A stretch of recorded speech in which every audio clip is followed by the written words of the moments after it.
네, 반갑습니다. 오늘은 이제 능가경입니다. 296쪽이고요.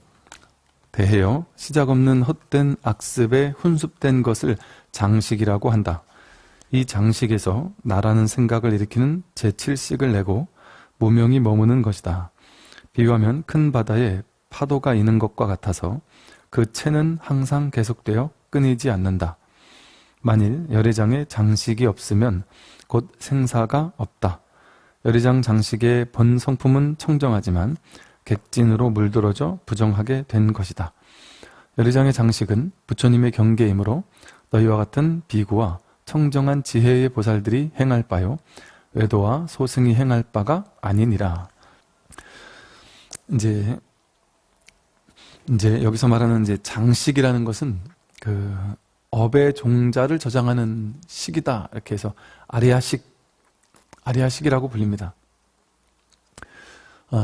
조금 쉽게 말을 한다면 우리가 이제 모든 괴로움의 원인은 이제 분별식에서 나온다고 했잖아요. 이 분별심을 식이라고 한다고 했는데 대상을 파악해서 분별해서 아는 마음, 이걸 이제 식이라고 한다고 했는데 대상을 그렇게 파악해서 분별해서 이렇게 아는 마음들이 쌓이면 그게 하나의 어떤 반복적인 업의 습이 됩니다. 의업이 모여서 업습이 되어서, 그러니까 반복적으로 또 습관적으로 이제 형성이 되는 거죠. 그러다 보면 그게 이제 쌓여서 이제 함장식, 장식이 된다. 그래서 쉽게 말하면 내 업의 패턴들, 나라는 성격적인 경향들, 내가 주로 많이 하는 행동들, 행위들, 주로 많이 하는 말들, 내 성격을 비롯한 어떤 의식의 패턴들, 이런 것들이 이제 분별이 쌓여서 모인단 말이죠. 그렇게 분별하는 것이 행위로 나가는 것을 우리는 이제 업이라고 하는데요. 분별한 것들이 이렇게 행위로 나아가고 그것들이 점점 쌓여서 이제 업이 어떤 분별하는 식이 쌓인 것을 이제 업식 이렇게 하고, 또 이 업 자체가 행위로서 쌓여서 업장을 형성한단 말이죠. 그렇게 이제 뭔가 나다라고 할 만한 뭔가가 이렇게 쌓이는 것처럼 보인단 말이에요. 내 안에 이제 아레아 식으로서 저장되어 있다. 그럼 그렇게 쌓여 있는 것들은 언젠가는 튀어나오겠죠. 그러다 보니까 이제 함장되어 있다, 저장되어 있다. 그랬다가 언제라도 비슷한 상황이나 어떤 업이 동했을 때 그것이 불쑥불쑥 튀어나온다는 거죠. 이렇게 이제 뭔가 쌓여있는 것처럼 이렇게 있는 내 안에 있는 그것을 보고 이 장식에서 나라는 생각을 일으키는 제7식을 낸다. 즉 우리는 이 업이 쌓여있는 이 몽뚱이를 보고, 업식이, 장식이 쌓여있는 것을 보고, 즉 제8아레아식을 보고 그걸 나라고 착각하는 거예요. 이제 보통 이제 우리는 내 성격이야, 저 사람이 잘하는 행동이야, 저 사람이 잘하는 생각, 잘하는 말, 이런 것들이 쌓이면 그런 어떤 경향적인 특성들을 모아서 나다라고 느끼잖아요. 나라고 이렇게 여긴단 말이죠. 이 육식, 제8아레아식이라는 그 업의 종자가 쌓인 것을 보고 나다라고, 그게 쌓여있는 특정한 모양으로 쌓여있는 것을 보고서는 그걸 나다라고 착각하는 마음이 제7식 아레아식이라고, 제7식 말라식이라고 부릅니다. 그러니까 자아 집착식이죠. 나다라고 허망하게 착각하는 마음. 그러니까 제8식을 보고서는 이게 나구나, 이렇게 이제 착각하는 마음을 제7식이라 그래요. 그래서 우리는 이렇게 분별 의식이 있고 의식으로 분별하는 마음이 있지만 그 안에는 어떤 제7식 말라식이라고 해서 나다라고 착각하는 허망한 그 말라식이 있다. 그리고 그 밑에는 이제 아레아식이라고 하는 이제 업의 종자가 쌓여 있는 그런 이제 아레아식이 있다라고 이렇게 표현을 하는 거죠. 그래서 우리가 보통 이제 청정법신이라고 부르는 것을 이제 여기서는 이제 열애장이라고 부르는데요. 열애장 법신은 이제 바다의 측면을 얘기하는 거라면 이 파도의 측면을 이제 저장식인 아레아식이라고 본 겁니다. 보통 이제 이 하나의 마음에서, 한 마음 하나의 마음에서 분별심이라는 파도가 친다라고 제가 계속 말씀을 드렸는데, 그 분별이라는 파도가 분별이 비슷한 패턴을 가지고 분별한단 말이죠.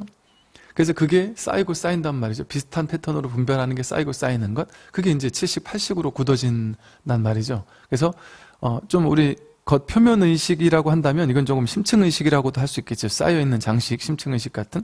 즉 그것도 결국에는 하나의 식이란 말이에요. 제7식도 허망한 식이고 제8식도 허망한 식이다. 실체적으로 존재하는 게 아니라 그 분별 의식을 실제라고 착각하고 그게 모여있는 것을 나라고 착각하는 마음이니까 똑같은 분별일 뿐입니다. 6식도 허망하고 7식도 허망하고 결국에는 8식도 허망하다. 표면 의식도 허망하고 심층 의식, 무의식 이게 다 고정된 실체적인 것이 아니라 허망한 망상에 불과하다라는 것이죠. 바다 위에 드러난 하나의 파도에 불과하다는 것이죠. 그런데 파도는 결국 바다와 다르지 않잖아요. 바다가고 파도와 다르지 않은 것처럼 이 열애장이 곧 아레아식이다. 이 소리는 본 마음이 분별과 다르지 않다. 그러니까 번뇌즉 버리다와 같은 얘기입니다. 보통 이제 그 승만경이나 열반경 같은 경전에서는 불성, 열애장이라는 걸 설합니다. 승만경, 열반경 같은 경전에서는 불성이나 열애장을 설한다. 그리고 해신밀경 같은 이제 유식 사상에서는 이제 아레아 식만을 설해요. 근데 이제 이 능가경의 특징이 뭐냐 하면 불성 열애장과 아레아식을 이제 통합하고 있다라는 점이죠. 지금 보신 것처럼 이렇게. 그래서 결국에는 열애장과 아레아식이 다르지 아니다. 즉 번뇌와 보리가 둘이 아니듯이 열애장과 아레아식도 다르지 않다. 결국에는 그 유식불교에서 말하는 6식, 7식, 8식이라고 하는 것이 전부 다 하나의 허망한 분별시기로서 하나의 파도일 뿐이다.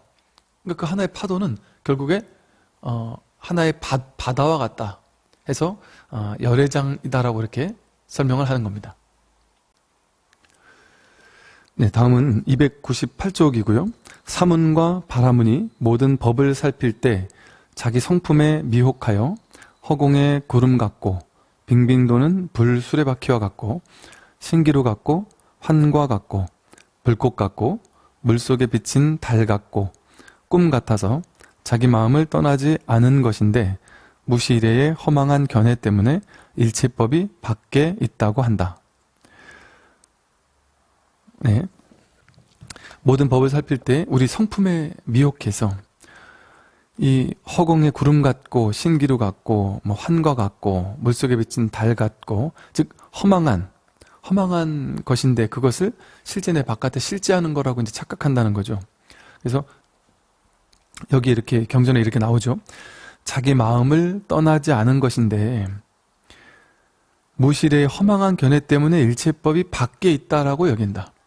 일체 모든 것들이 내 바깥에 있다고 여기잖아요. 우리는 세상도 밖에 있고 우주도 별도 하늘도 구름도 빌딩도 다른 사람들도 전부 다 내 바깥에 실제한다라고 여기는데 사실은 그것이 무실의 허망한 견해 때문에 그렇게 일체법이 밖에 있다는 착각이 생겼다는 거죠. 사실은 자기 마음을 떠나지 않은 것이다. 자기 마음을 떠나서 우주가 있어요? 자기 마음을 떠나서 하늘이 있고 별이 있고 구름이 있습니까? 실제 우리는 바깥에 있다고 여기지만 그건 다 자기 마음에 있는 거예요. 하늘, 별, 구름, 이 아름다운 풍경들이 이렇게 떠 있지만 내가 마음을 일으키지 않으면 그건 전혀 의미가 없는 것이죠. 전혀 우리는 그걸 볼 수 없는 것과 다름이 없다. 마음 하나에서 펼쳐진 세계다.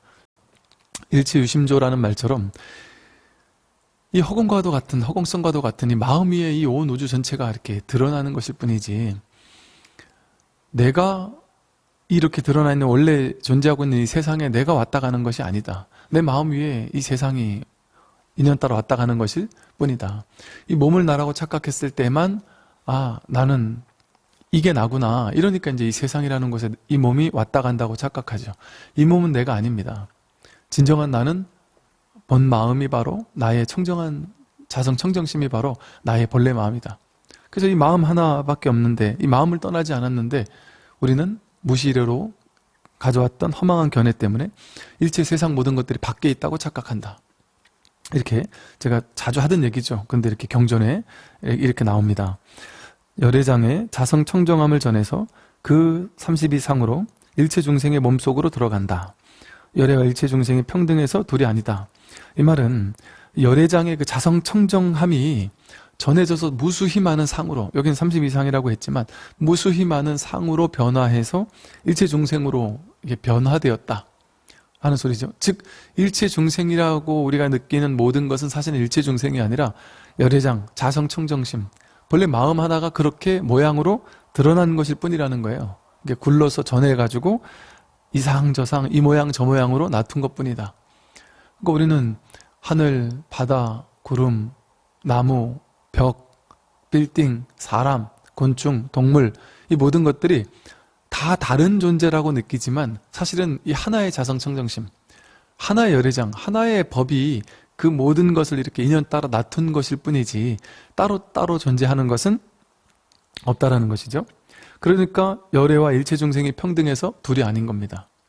일체중생이 그대로 열애고 열애가 그대로 일체중생과 다르지 않다. 마치 그게 어떻게 있을 수 있습니까? 생각으로 이해할 수 없는 거예요. 근데 우리도 그거를 구현하고 있고 이해되는 비유를 든다면 어젯밤에 꿈속에 있을 때는 꿈속에 있는 모든 것들이 진짜라고 느꼈잖아요. 꿈속에서 등장인물들이 야 이거 진짜 아니야. 너 마음 하나가 이 세상 전부 다를 만들어냈어 라고 얘기해도 믿지 않았을 거잖아요. 근데 꿈을 깨니까 그게 너무나 당연하잖아요. 근데 꿈속에서는 도저히 이해할 수 없습니다. 어떻게 저 사람이 나고 하늘에 떠가는 구름이 나고 별이 나고 빌딩이 나고 바다가 날 수가 있지? 꿈속에 있는 그 무수히 많은 우주가 어떻게 그게 날 수가 있지? 어떻게 내 마음 하나가 펼쳐낸 것일 수가 있지? 도저히 이해가 안 됩니다. 꿈속에서는. 꿈을 깨기 전까지는. 근데 꿈 깬 모든 사람은 100% 알아요. 그냥 저절로 알아요.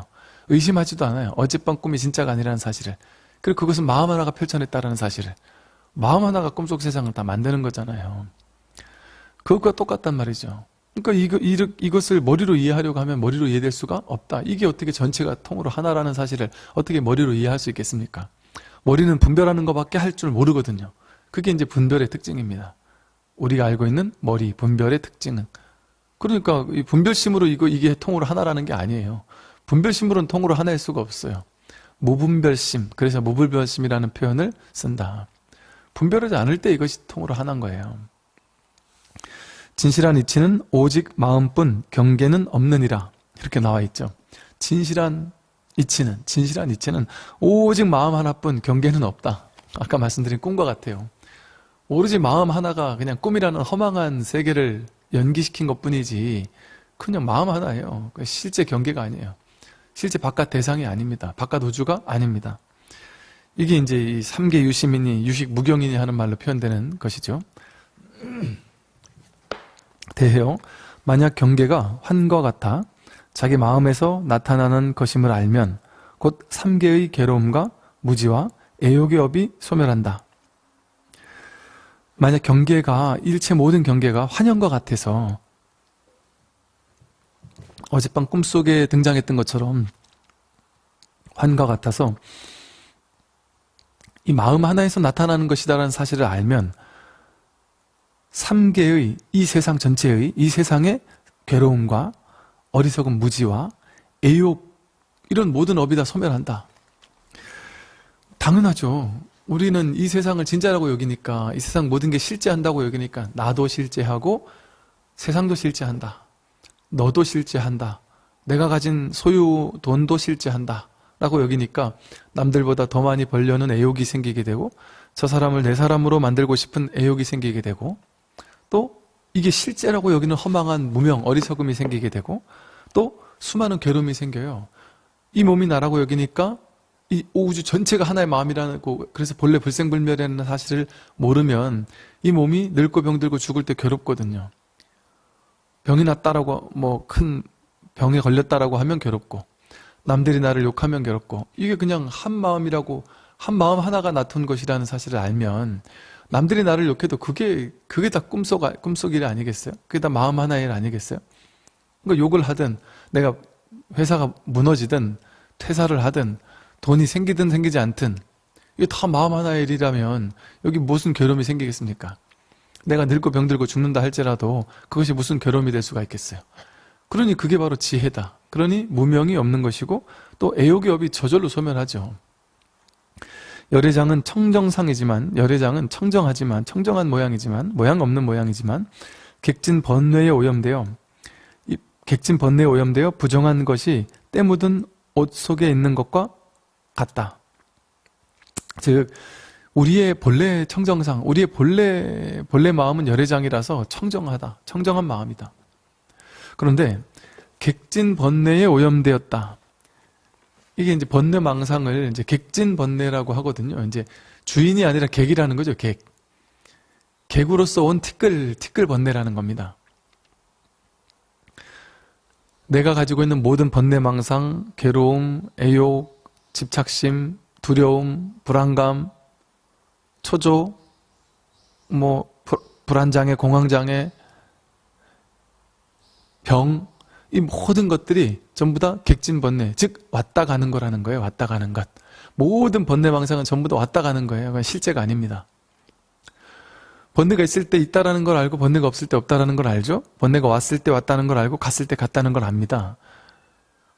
왔다 가는 번뇌망상은 객진번뇌죠. 내가 아니라 주인이 아니라는 거예요. 여기서 번뇌가 있다라는 사실을 알고 번뇌가 없다라는 사실을 아는 이 주인공 자리, 이 자성청정상, 이게 이 열애장이라는 자리는 번뇌망상 객진번뇌 오염되지 않습니다. 주인이 늘 주인은 그대로 그 자리에 있잖아요. 근데 손님들은 객진, 손님들은 계속 왔다 갔다 하잖아요. 근데 우리 손님을 보고 주인이라고 안 합니다. 주인이 있으니 손님을 주인이라고 할 수 없죠. 근데 우리는 이 객진번뇌라는 손님을 쫓아가요. 바깥 경계를 쫓아다니고 번뇌망상을 쫓아다녀서 내가 머릿속에서 만들어낸 분별망상, 괴로움, 두려움, 슬픔, 아픔, 절망, 좌절, 이것들을 나라고 착각해요. 그게 나에게 객진번뇌로 잠깐 찾아왔을 뿐인데 그게 나라고 착각해서 내가 괴롭다라는 망상을 일으켜요. 내가 외롭다, 내가 두렵다, 내가 불안하다. 여러분에게 공황장애가 왔어도 내가 공황장애 있는 게 아니에요. 객진번뇌로 공황장애가 잠깐 온 것뿐이에요. 잠깐 왔다가 갈 손님이에요. 손님. 근데 그걸 내가 장애가 왔어, 내가 아픔이 왔어, 내가 힘들고 내가 괴로워라고 할 때 그걸 보고 아상이라고, 아집, 그걸 취했을 때 아집이라고 하죠. 그래서 허망한 아상이라는 무명, 어리석음이 생겨날 뿐이다. 어리석은 이들에게는 삼승이 있다고 말하지 오직 마음뿐 경계는 없다고는 말하지 않는다. 지금 제가 말씀드린 이 얘기는 오직 마음뿐이다, 이 세상이 온통 하나의 마음뿐이다, 이런 얘기 안 한단 말이죠. 어리석은 이들에게는. 그럼 어리석은 이들에게는 뭔 얘기를 하느냐? 삼승이 있다고 말한다. 즉 방편으로 설한다는 거예요. 방편은, 삼승은 이 차 안에서 저 피 안에 깨달음의 언덕으로 가는데 갈 때 이 고해바다를 걷는다 그래요. 깨닫기 위해서는 반드시 고해바다를 건너야 된다. 즉 우리 인생에 괴로움이 찾아오는 이유는 깨달음으로 가는 과정에 있는 고해바다예요. 고해바다. 그러니까 그건 나쁜 게 아닙니다. 그걸 마땅히 받아들이고 감당하고 수용함으로써 그 고해바다를 흠뻑 받아들여서 건너가야만 저 피 안에 이를 수 있는 거죠. 근데 이 바다를 건너가기 위해서는 배를 타고 가야 되잖아요. 배를 타고. 그러니까 방편이 있어야 된단 말이에요. 다양한 방편이. 그것을 성문승, 영각승, 보살승에서 다양한 방편을 가지고 갈 수 있다라고 설하는 게 이제 삼승을 통칭해서 삼승이라고 합니다. 그러니까 쉽게 말하면 삼승 방편이라는 것은 연부를 통해서도 깨달음에 갈 수 있다, 덕경을 통해서도 갈 수 있다, 좌선이나 명상을 통해서도 갈 수 있고, 윗바사나나 가나선을 통해서도 갈 수 있다. 또 절에 와서 기도하는 걸 통해서도 더 쉬운 방편이라면 절에 와서 기도 수행을 하는 걸 통해서도 깨달음의 언덕에 이를 수 있다. 절에 와서 보시를 행하는 걸 통해서도 이룰 수 있다. 계율을 지키는 걸 통해서도 이룰 수 있다. 또 인욕하는 걸 통해서, 선정하는 걸 통해서, 정진하는 걸 통해서 다양한 무수히 많은 삼승의 방편을 통해서 결국 저 깨달음의 언덕에 이를 수 있다라고 설한단 말이에요. 그러니까 중생들의 근기를 봐서, 중생들의 어떤 수준을 봐서 근기에 맞춤의 법문을 한다는 거죠. 어리석은 이들에게는. 왜? 그 사람은 이 최상승의 법을 오직 이 온 우주, 그러니까 꿈속에 있는 사람에게, 꿈 깬 사람만 알 수 있는 얘기를 한다고 해서 꿈속에 있는 사람이 그걸 알 수 있겠느냐 말이죠. 이게 다 꿈일 뿐이야, 이 온 우주가 전체 다 네 마음이 만든 거야 라고 해도 꿈속에 있을 땐 죽어도 못 믿는 것처럼 그 얘기를 할 수가 없다는 거죠. 어리석은 중생에게는. 그러니까 불교에서도 지금까지 인류 역사 속에서 무수히 많은 불교의 방편들이 나왔습니다. 온갖 수행법이 나오고 기도 방법이 나오고, 그러니까 많은 불자들이 왜 이렇게 불교는 공부해야 될 것이 많습니까?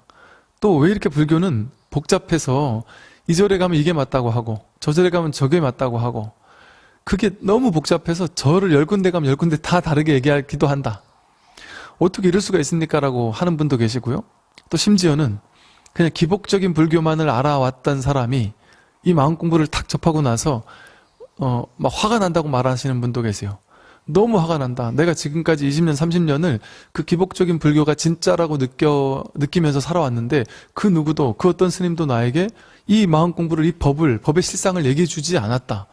이건 너무 잘못한 거 아닙니까? 스님들이 이거는 진짜 잘못한 거 아닙니까? 하면서 막 화를 내는 분도 봤어요. 아무리 방편을 하려고 해도 본질이 뭐라는 걸 알려주고 그걸 이해 못하면 방편으로 해야지. 그냥 죽을 때까지 방편만 해가지고 하면 되겠습니까? 하고 막 화를 내면서 막 발끈하는 분도 본 적이 있단 말이죠. 어쨌든 그런 다양한 방편들을 설하게 됐던 이유가 바로 이렇게 이 경전에 나오죠. 이렇게 어리석은 이들에게는 삼승이 있다고 말하지 오직 마음뿐 경계는 없다라는 말을 하지 않는다.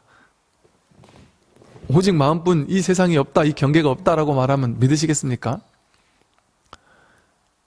그러니까 이걸 믿음의 영역으로 종교라고 보는 거예요. 머리로는 가 닿을 수가 없기 때문에 머리로 100% 이해됐을 것 같으면 이걸 학문이라고 하고 과학이라고 하지 이걸 종교라고 하고 믿으라고 얘기할 수가 있었겠습니까? 그래서 이제 깨달은 사람을 불법성 삼보를 믿는 게 중요한 이유가 거기에 있어요. 불법성 삼보를 믿고 의지하고 그 의지처를 향해 가는 것. 왜? 내 머리로는 죽었다 깨어나도 모르는 사실이니까. 그러니까 이건 믿고 들어가야 되는 거죠. 대해요. 그런 사람은 과거, 현재, 미래에 모든 부처님께서 설하신 자기 마음의 참된 경계는 알지 못하고 마음 바깥의 경계에 사로잡혀 항상 생사를 돌고 돌아 끊이지 않는다. 이런 어리석은 사람은 과거, 현재, 미래의 모든 부처님께서 설하신 자기 마음의 참된 경계는 알지 못한다. 죽었다 깨어났다 알지 못해요. 방편에만 치우쳐 있으면 달을 가리키는 손가락을 이렇게 저기 달이 있어라고 가리키면 이 손가락을 보면서 저 달을 보란 얘기구나 하고 저 달을 봐야죠. 근데 어리석은 사람은 이 손가락만 보고 있어요. 계속. 손가락이 가리키는 방향 저쪽을 보지 않고 저걸 낙처라고 해요. 낙처. 귀결점. 그 낙처를 보지 않고 이 달을 가리키는 손가락만 보고 있단 말이죠. 그게 이제 방편에만 치우쳐 있는 사람이 그렇다는 거예요. 방편이 그래서 임시방편이라고 하죠. 방편은 임시로 쓰고 버려야 되는 겁니다. 그러니까 즉 여러분이 불교를 공부할 때 방편 공부를 하더라도 방편 공부를 했다가 거기서 얻을 걸 얻은 다음에는 그 방편은 반드시 깨뜨려야 돼요. 불교 경전을 읽으시다 보면 최고로 수승한 방편이라고 할지라도 아주 좋은 방편이라고 할지라도 이것을 딱 얘기하다가 또 다른 장에서는 이것을 깨뜨려요. 그것도 아니다라고 해요.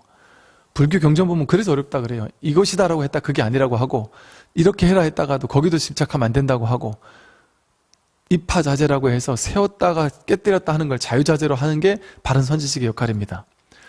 즉 제자가 하나만 내세워서 하나만 쥐고 하나만 안주해서 거기에 쭉 따라오도록 하는 것은 올바른 스승이 아니에요. 따라올만 하면 깨뜨려가지고 제자를 멘붕에 빠지게 만들어야 돼요. 이렇게 하면 되겠다 싶었는데 그게 아니다라고 해서 또 분별이 안주하지 못하게. 그러니까 이걸 그 무주법이라고 하잖아요. 어디에도 머물 수가 없다. 어디에도 집착해서는 안 된다. 어떤 가르침에도 집착해서는 안 된다. 무유정법이다. 정해진 법이라는 게 없다. 그러니까 예를 들어 여러분이 난 이제 불교를 대강 알았다. 이렇게만 하면 되겠구나 하고 딱 정해서 그걸 취하고 안주해서 이대로만 하면 되지 하면 그건 아니란 말이에요. 그걸 깨뜨려줘야 된다. 그걸 깨뜨려주는 스승이 바른 스승이에요. 입하자재하는 스님. 계속 세우기만 해서 날 따르라 해서 계속 세우기만 한다면 되겠습니까? 그럼 바른 법이 아니다. 그러면 분별을 딱 우왕좌왕 이러지도 저러지도 못하게 꽉 막히게 만들어야 되거든요. 그래야 무분별 자리를 보죠. 분별 가지고 어떻게 무분별을 볼 수가 있겠습니까? 생각 가지고 생각 아닌 자리를 어떻게 볼 수가 있겠어요? 생각을 하다가 생각을 꽉 막히게 해주는 방편을 써야, 모를 뿐 하는 방편을 써야 거기서 생각이 꽉 막히면서 이러지도 저러지도 못해서 오도 가도 못하는 상황에서 탁 분별이 터져나가는 그런 깨달음의 경험이 일어난다. 중생은 어리석어 대상에 집착한다. 중생은 바깥 바깥 대상에만 집착하죠. 과거로부터 쌓아온 습기로 인해 모든 현상이 자기 마음에서 생겨난 것임을 알지 못한다.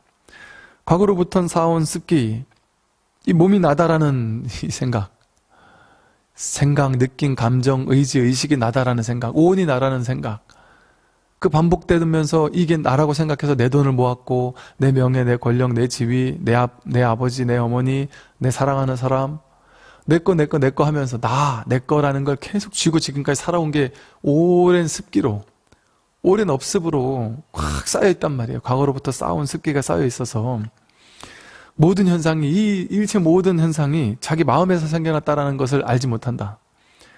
의식의 본질을 바로 알아 모든 현상이 자기 마음에서부터 생겨난 것임을 철저히 깨닫는다면 집착하는 주관과 집착되는 대상의 대립을 떠나 분별 없는 세계에 이를 수 있다. 분별 없는 세계에 이르려면 이렇게 해야 된다. 모든 현상이 자기 마음에서부터 생겨난 것임을 철저히 깨닫는다면, 여러분 마음 빼고 뭘 논할 수 있어요? 마음 빼고 깨달음을 논할 수 있습니까? 마음 빼고 무슨 지구, 우주를 논할 수 있습니까? 다른 나라를 어디서 말해? 여기 마음에서 다른 나라 하는 게 일어나고, 우주 하는 게 일어나고, 뭐 지구가 멸망하면 어쩌나 하는 두려움이 일어나고, 내가 죽으면 어쩌나 하는 두려움이 일어나고, 이 몸이 나다라는 생각이 일어나고, 잘 살아야지 못 살아야지 하는 생각이 일어나고, 트럼프가 일어나고, 김정은이 일어나고, 세상 모든 것들이 어디서 일어나요? 여기 마음에서 일어나잖아요. 마음 하나에서 일어나잖아요. 모든 것은 이 마음 하나의 나툼이다. 근데 이 마음이 어떤 마음이냐? 여기 안에 있는 마음이 아니에요. 이 내 마음이라고 해서 여기 있거나 여기 있는 내 마음이 아니다. 이 마음 하나라고 할 때에 이 마음 안에 일어났다고 할 때 이 마음은 편만에 있는 법신불로서의 허공성으로서의 우주 전체가 바로 마음 하나예요. 마음 하나가 여기서 나왔어요. 일체유심조는 일체 모든 것이 마음에서 나왔다는 거잖아요. 마음은 크기가 없다, 모양이 없다, 내 안에 있거나 밖에 있는 게 아니다. 전체 편만에 있는 이 마음 위에서 모든 것들이 나왔단 말이에요. 그러니 이것을 철저히 깨닫는다면 집착하는 주관과 집착되는 대상, 내가 무언가를 집착한다고 할 때 집착하는 나와 집착하는 것이 둘로 나뉠 수가 있겠느냐? 내가 세상을 볼 때 나와 세상이 둘로 나뉠 수가 있겠는가? 내 안과 내 바깥을 둘로 나눌 수가 있겠는가? 주관과 객관을 둘로 나눌 수가 있겠는가? 주객은 둘이 아니에요. 이것이 있으므로 저것이 있고 저것이 있으므로 이것이 있다. 이것이 없으면 저것이 없고 저것이 없으면 이것이 없다. 이 말은 이것과 저것은 둘이 아닌 하나란 말이잖아요. 그 연기법을 펼쳐서 설명한 교리가 이제 12처거든요. 눈이 있으므로 보이는 것 색이 있다. 눈이 있으므로 보이는 것들이 있다. 세상에 모든 보이는 것들. 귀가 있으므로 들리는 것들이 있다. 코가 있으므로 냄새가 있고, 입이 있으므로 맛이 있고, 몸이 있으므로 감촉하는 것이 있고, 뜻이 있으므로 법이 있다. 근데 이것은 연기적인 관계다. 12처는 연기법을 설명하는 거예요. 연기적인 관계다. 이것이 있으므로 저것이 있다. 그러면 저것이 없으면 이것도 없다는 거거든요. 그러니까 우리 눈이 없으면 세상 모든 게 있어도 세상 모든 걸 볼 수 있습니까? 못 봐요. 근데 눈은 있는데 세상 모든 게 없으면 볼 수 있습니까? 못 봐요. 그러면 세상 모든 것은 이 눈에서 연기했고 눈은 세상 모든 것에서 연기한 거예요. 둘은 서로 상의 상관성입니다. 상호 의존성, 서로 의존해서만 존재할 수 있는 인연 가합의 존재. 인과 연이 거짓으로 화합했을 때만 있는 것처럼 보이는 허망한 착각의 존재들이에요. 이 세상 모든 것들은. 그럼 어떻게 해야 보여요? 인연이 화합해야 보여요. 어떻게 인연이 화합해요? 12연기적으로 보면 18개식으로 보면 눈깊고 혐없듯이 색성향 미촉법과 접촉해야지.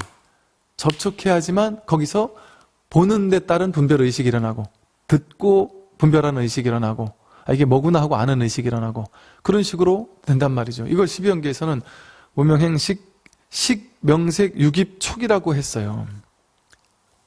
근데 이게 다 12연기는 다 버려야 될 거라고 하잖아요. 괴로움의 원인이기 때문에 버려야 될 것이다. 이게 다 허망한 거죠. 식, 명색, 유깁, 촉이 인연 따라 화합해야만 그게 있다라는 허망한 착각이 일어나는 거예요.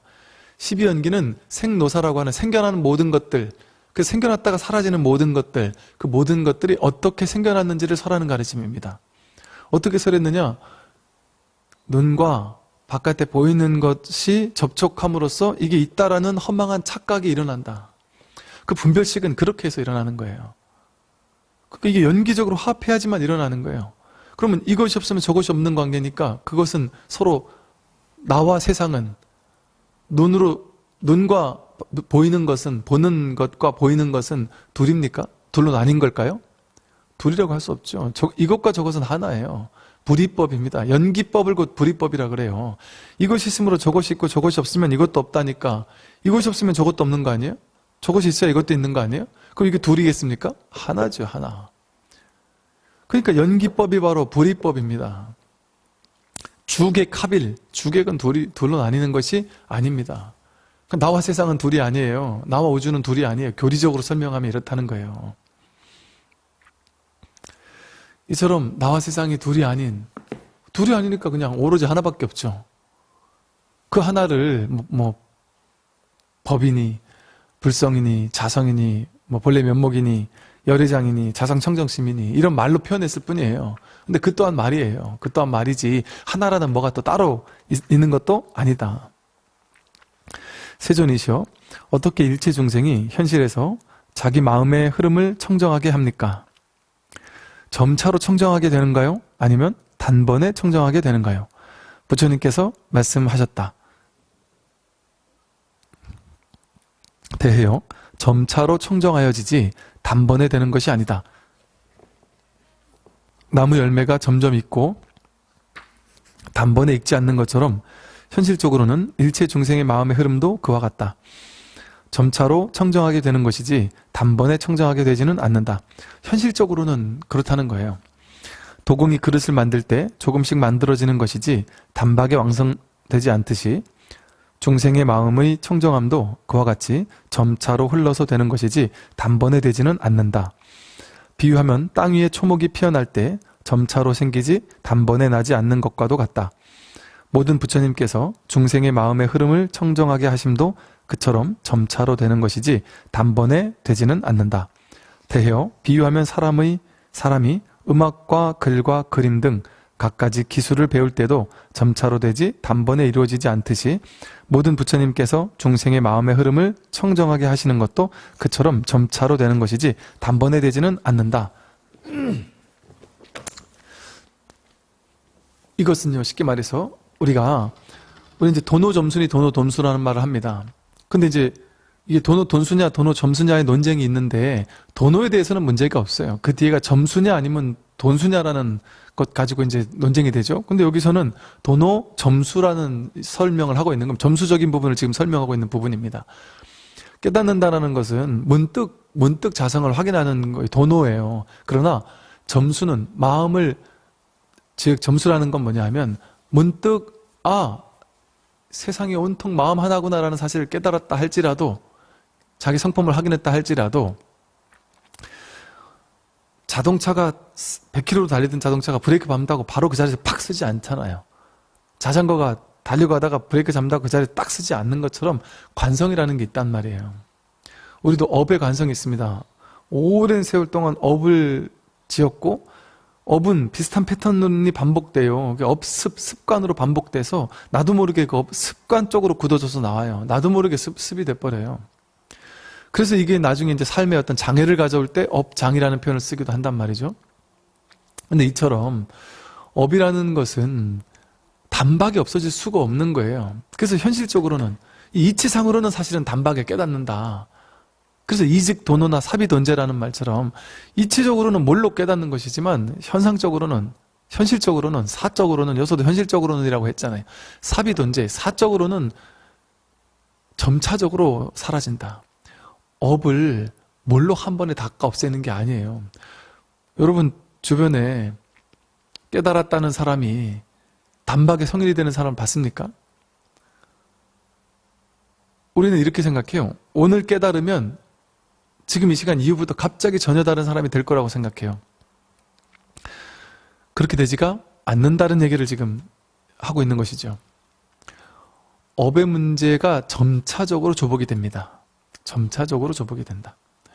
그러니 인도의 성자들 중에도 보면은 담배 피는 성자는 계속 담배 펴요. 그래서 폐암에 걸려 죽기도 합니다. 그러나 죽어도 죽는 바가 없어요. 술 먹던 사람이 내가 술을 먹지 말아야 되겠다라고 한 생각 일으키면 점차적으로 이게 깨닫고 나면 점차적으로 술을 안 먹게 될 겁니다. 아마 업습을 조복받기가 훨씬 수월해질 거예요. 그러나 굳이 안 먹을 필요도 없네 하고 사는 사람이라면 그냥 뭐 별 생각 없이 그냥 분별 없이 술을 먹기도 할 거예요. 먹을 때는 먹고 안 먹을 때는 안 먹고 일반 제가자들의 경우에 그렇다는 거죠. 자기 업습, 자기가 좋아하는 음식 계속 좋아하는 음식 손이 갈 겁니다. 그런 것처럼 그냥 단번에 딱 끊고 이러지 않는다. 어떤 보살님들은 그러세요. 남편이 너무 불교에 빠져서 이 사람이 깨닫고 나면 바로 그 다음날 출가할까봐 겁납니다. 이렇게 얘기를 하더라고요. 그런 일이 일어나지 않아요.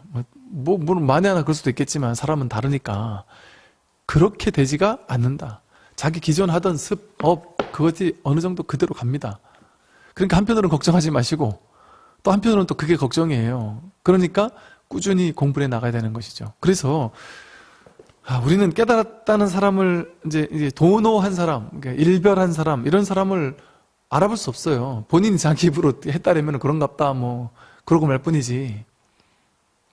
우리는 알아볼 수 없어요. 일반인들이 알아볼 수 없어요. 왜 알아보기 힘들까요?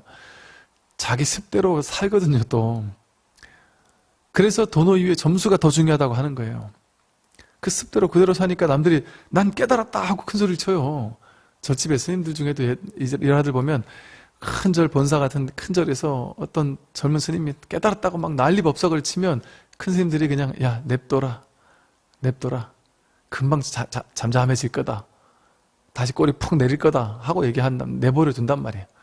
지금 한참 좋을 때니까 그냥 좋게 놔둬라 한단 말이에요. 그때는 막 도노가 와가지고 그럴 때는 그냥 큰 스님과 내가 둘이 아니니까 큰 스님에게 막 불경하게 말을 한번 하기도 하고 그냥 자유자재하게 잠시 그럴 수도 있죠. 그렇다고 다 그런 건 또 아니에요. 그러나 그건 반드시 사라집니다. 그 체험에서 오는 그 느낌은 반드시 사라진단 말이에요. 그러고 나면 다시, 그러니까 대부분 이렇게 얘기해요. 난 그때는 분명히 깨달은 줄 알았는데 깨달은 게 아니었어 하고 다시 집어넣습니다. 혹은 깨달았는데 놓쳤어 이렇게 얘기를 하거나, 그래서 다시 꼬리를 내리죠. 다시 겸손해져요. 다시 공부를 또 하게 됩니다. 그렇게 공부를 해야 돼요. 그렇게 다시 하심을 하는 마음으로, 모른다 하는 마음으로 그렇게 공부를 해야만 꾸준히 점수가 이어질 수 있다. 그렇게 해서, 그러니까 이 공부는 깨달음 전 공부가 따로 있고 깨달음 이후 공부가 따로 있는 게 아니라 항상 이 직진심하는 이 법을 가리키는, 모를 뿐 하는 이거는 알 수 있는 게 아니니까. 아는 거는 머리가 하는 거잖아요. 분별이 하는 거잖아요. 이건 분별 너머이니까 죽었다 깨어나도 깨닫고 나도 알 수 없어요. 모른다라는 게, 알 수 없다라는 게 확실해질 뿐이에요. 그래서 꾸준히 이 법문을 들으면서 삶을 사는 것이, 그 대신 그 이후부터는 좀 공부하는 것이 수월해지죠. 삶을 사는 것이 그대로 공부가 된다.